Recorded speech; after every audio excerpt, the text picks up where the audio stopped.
On today's show, the story of wild turkeys. Where did they come from, and why do we all love them so much? Dandelion the weed becomes dandelion the wine. You could buy grape juice from California, but I like using the stuff that I can find around here. Our venison is nice. And a recipe worthy of last fall's venison. Oh, yes.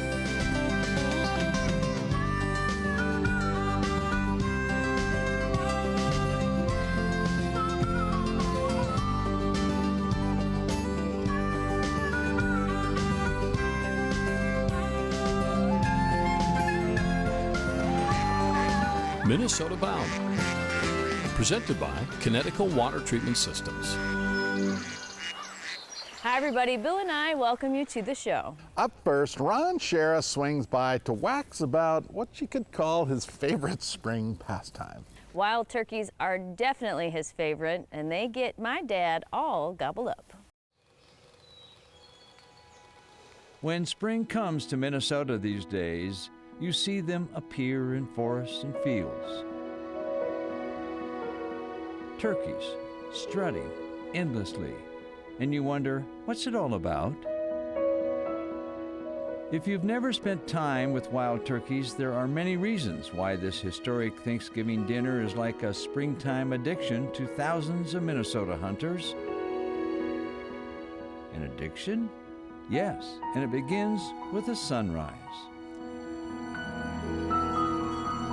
Somebody once said every sunrise holds more promise. I'll promise you this. To join the world of wild turkeys, you must be there at sunrise.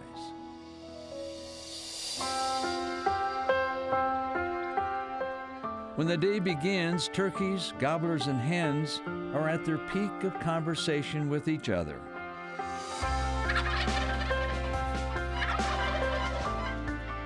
Hens yak at other hens. Gobblers try out gobbling their male competitors. This is their mating season, after all. Enter the turkey hunter, adorned in camo and trying to sound like a lonely hen with its yelps and putts that beg for a strutting tom to join her for a spring fling. This is an X-rated sport. It's all about fooling the gobbler.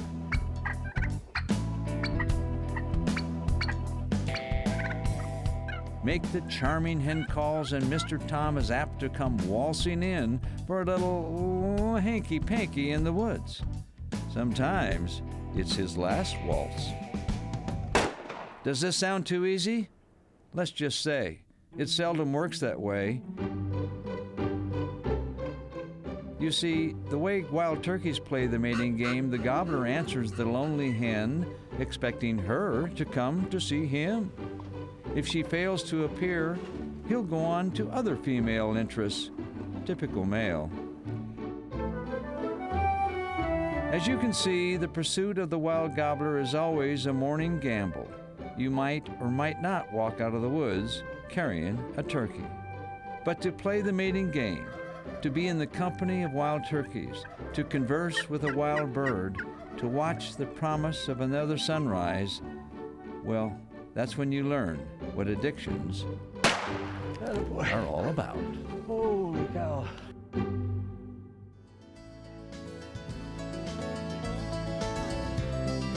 Up next, the story behind spring's brightest sign of the times. Bet you didn't know dandelions make tasty treats. Minnesota Bound is brought to you by Connecticut Water Treatment Systems, Star Bank, All Seasons Garage Door, and by the Minnesota DNR.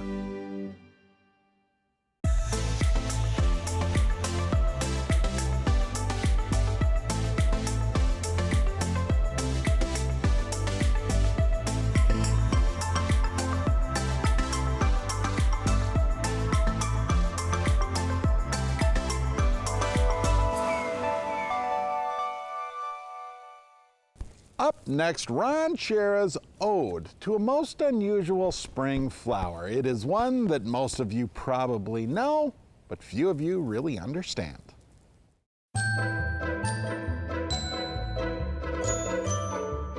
This wildflower needs no introduction. Everybody knows its name. Everybody with a lawn hates it. And everybody who hates it tries to eradicate the plant with a French name, meaning lion's tooth. The lowly dandelion. Lowly? This is fake news, dandelion detractors, because the dandelion is considered one of the most successful plants in the world. In fact, this member of the sunflower family is, well, rather amazing. Every part of the plant is useful. You can eat it, drink it, or use it as a laxative. Can a rose by any other name claim that? Dandelions have the longest flowering season of any plant. Think about that. We spend millions a year to eradicate dandelions, so what happens? They outlast us. The flower needs no help from bees or butterflies to pollinate for seed. Once mature, the seeds, each with a tiny white parachute, break loose and may float through the air for miles to grow somewhere else. Dandelions are survivors. And get this, European settlers so cherished the plant, they brought dandelions to North America. In Minnesota, the story goes, dandelions arrived here in 1849 thanks to Harriet Godfrey, who lived in the Ard Godfrey House near St. Anthony Falls. Built in 1847, the Godfrey House, as it's known, is still standing, and the dandelions are still growing. Are you starting to feel the love? How about a glass of wine to settle your nerves? Dandelion wine. This year's batch will be dandelion only. So dandelion, a little sugar, a little bit of nutrient, and that's it. Meet winemaker Jeff Zeitler. I'd heard about dandelion wine and looked up some recipes, found out it was easy, and I made a batch. And actually, the first batch of dandelion wine I made was one of the best batches I had ever made it up till that point. Floral, kind of honey-like, slightly bitter. To me, it's very fresh, it tastes like springtime. It tastes like springtime. I don't know how else, it's like fresh and kind of a little bit fruity and flowery, and there's a lot of life in it. A winemaker is also quick to understand. Dandelions are free, and they're everywhere.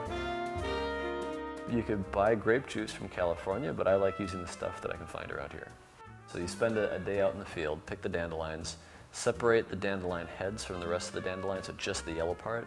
Take those back, so you end up with a bucket of yellow dandelion fluff at the end of the day. And you put that into hot water. You add a little bit of sugar, a little bit of yeast nutrient, a little bit of yeast, but you let that start fermenting. That becomes your wine. A different idea about dandelions? Well, here's one. If you drink enough wine, you'll never pick a dandelion before it's time.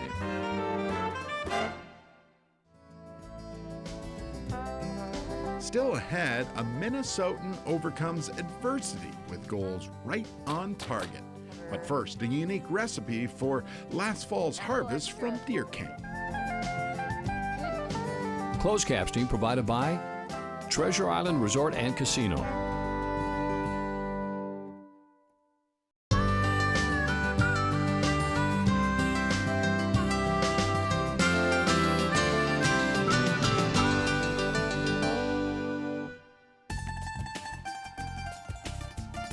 Hi everybody, today we're getting wild in the kitchen. In fact, in my kitchen. On the menu, we are making venison pizza casserole, otherwise known as hot dish here in the Midwest, right?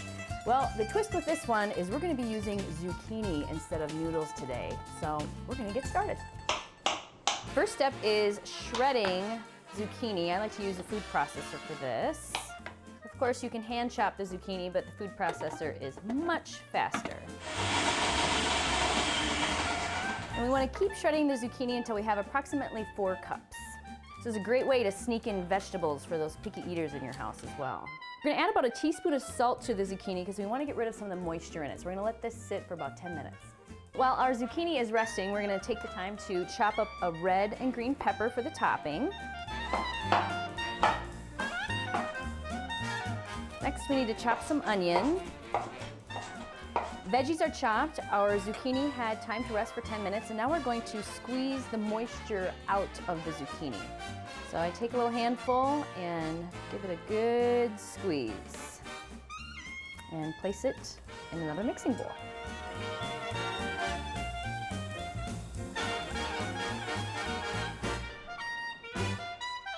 All right, next step is we're gonna add a couple of eggs to our rinsed zucchini. Next, you wanna add about 3/4 cup of Parmesan cheese. And then I like to add a little bit of either Italian seasoning or pizza seasoning I have here. And last, just an extra pinch of salt. And you just stir this together, and this will actually become the dough of our pizza. Next, you just wanna take a 9x13 baking dish and place our zucchini mixture into the baking dish. So our zucchini pizza casserole crust is gonna go into the oven first for 20 minutes at 400 degrees. While the zucchini's in the oven, it's time to brown our venison. First step is to saute the onion. And one thing you want to do with the onion is just sweat the onion or cook it until it's translucent. You don't want to brown the onion because it'll overcook. So it looks like our venison is ready to go here. Our venison is nice and brown. We're gonna add in our pizza sauce, approximately 15 ounces, which is about 3/4 of a cup. Look at this crust, delicious. Venison is browned and our crust is done, so it's time to assemble our pizza casserole. Now it's time for the good part. We're going to add some cheddar cheese and mozzarella cheese to the top. A little extra never hurt anybody, did it? A good pizza needs a lot of cheese. And last step, to sneak in a few more veggies, we're going to top it with some red and green pepper. Back in the oven it goes for another 20 minutes. It's been 20 minutes, it's time to peek at our casserole.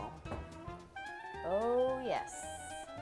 So here you go, venison pizza casserole. It's perfect if you're following a gluten-free diet, if you're following a low-carb diet, and it's also wildly delicious if you're following no diet at all.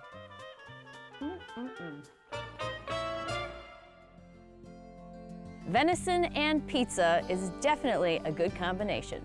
If you're looking for this recipe, you can head to our website at mnbound.com. You can try this tasty one right at home. Straight ahead, the story of an archer who continues to turn heads. Minnesota Bound is brought to you by Oreo cookies and Ritz snacks, Hewitt docks, lifts, and pontoon lakes, Coors Light, and by Totem Resorts, the premier destination for world-class fishing.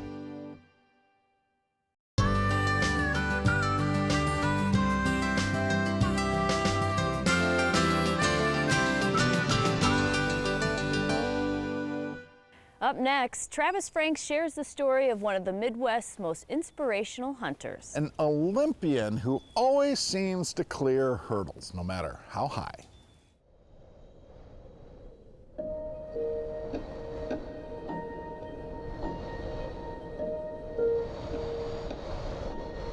Near the small farm town of Stockport, Iowa, one of America's most accurate archers takes aim.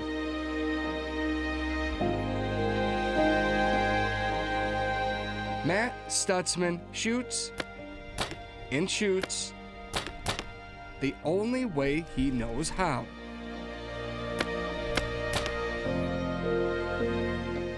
In In 1982, I was born without any arms, kind of like you see me now.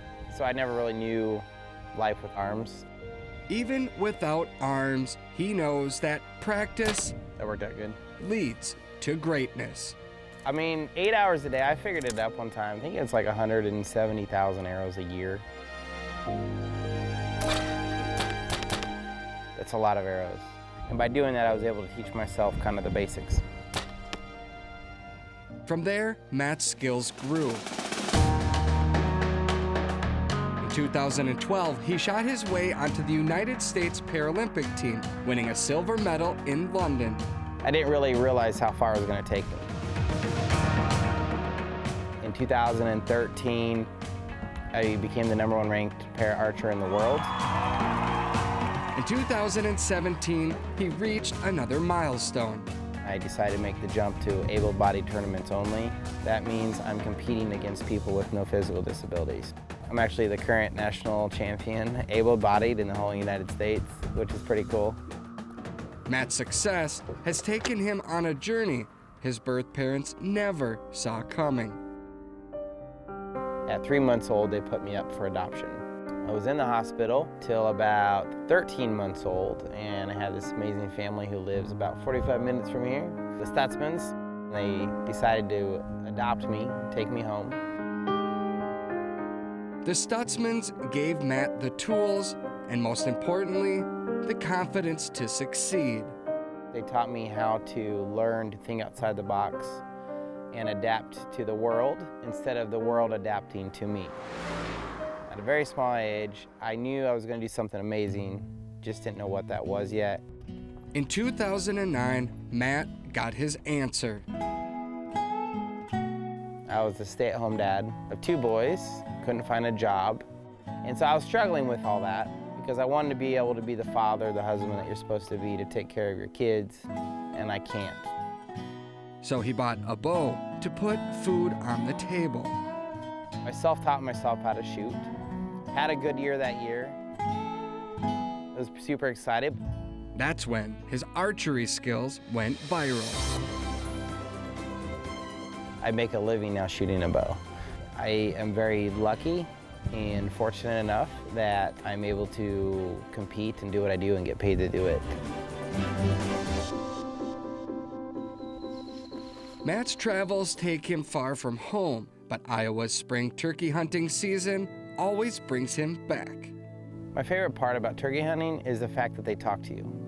You can call them in.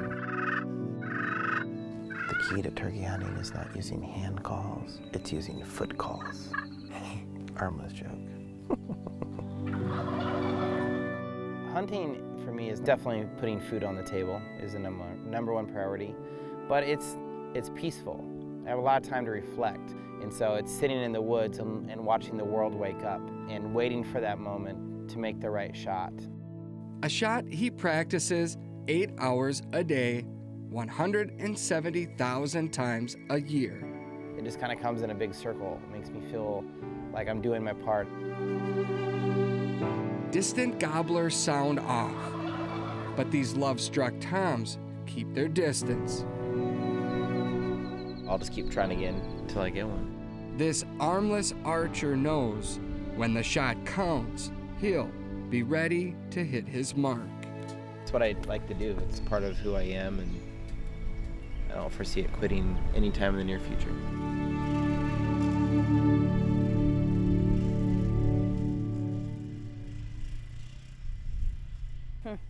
What a story and what an outdoor icon. Yeah, Matt has definitely been an inspiration for everyone who likes to get outdoors.